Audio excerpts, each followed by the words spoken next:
What's going on, guys? We're back with another Lost Ark video. Today I want to be going over a few tips and tricks that might make your guys' Lost Ark experience a little bit more enjoyable and hopefully teach you guys something you guys didn't know. So to begin with, we're just going to go over the most basic thing is the clock right here. What is this clock exactly and what does it do? Well, the clock tells you all the time-gated events currently happening in Lost Ark.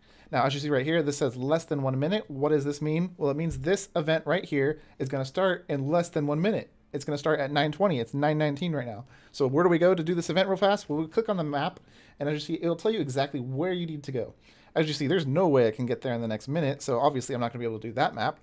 Now, we also have a few other events that are starting in 10 minutes. We could also click those and do those and get to those in time.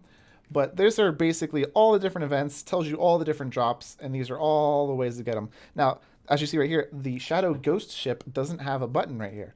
That means you guys are actually going to have to find the Shadow Ghost ship. So that's a little bit fun. I have yet to do this one, so I actually am not 100% sure on that. I'm still a little bit new to Lost Ark, but I'm sharing a little bit of information that I thought was helpful for you guys to know, that I myself have learned. Now, on the top right here is basically all your dailies, all of your mailboxes, and your, what's it called? The stronghold.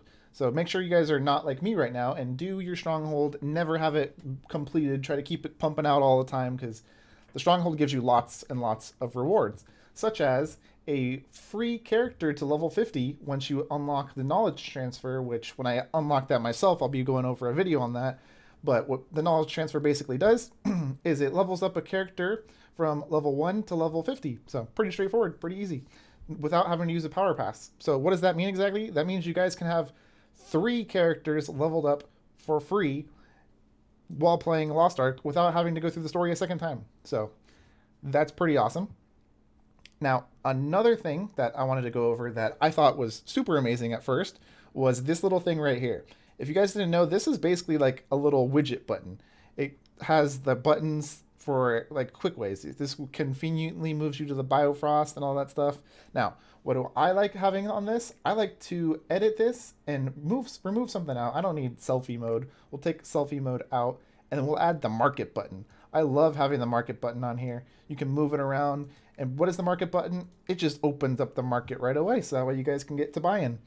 Now, why is this helpful? Well, if you guys want to find a specific item, like say you're looking for a weapon for your character, you can buy a skin for a weapon of your character. As you see right here, there's these 2 weapons. Say I wanted to follow them and keep an eye on the prices of these.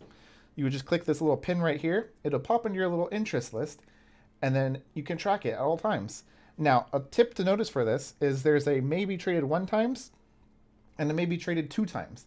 These are considered 2 different items, so you're going to have to track all of them. What do I mean by all of them? You're going to have to track the maybe traded one time, maybe traded 2 times, and maybe traded 3 times. Those are all considered different items.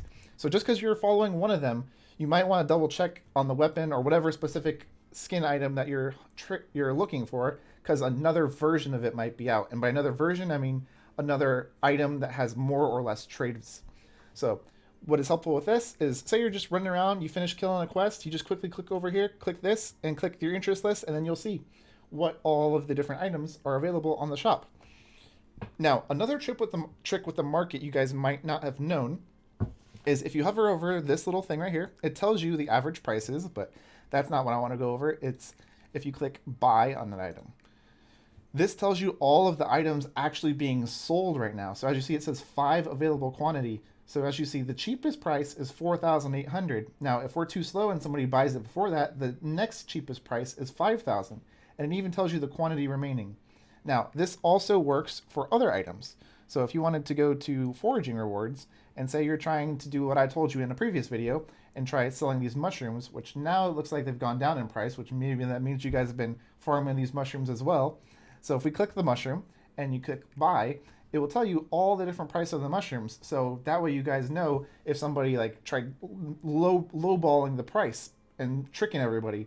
What do I mean by that? Sometimes in these kinds of games, people get an item and throw it in like 100 of them for 24 gold when it's really worth 50 gold to trick a bunch of people, making them think, oh, the new price of this is only 24 gold. So then other people start putting it in for 24 gold and then they snatch all your items that way.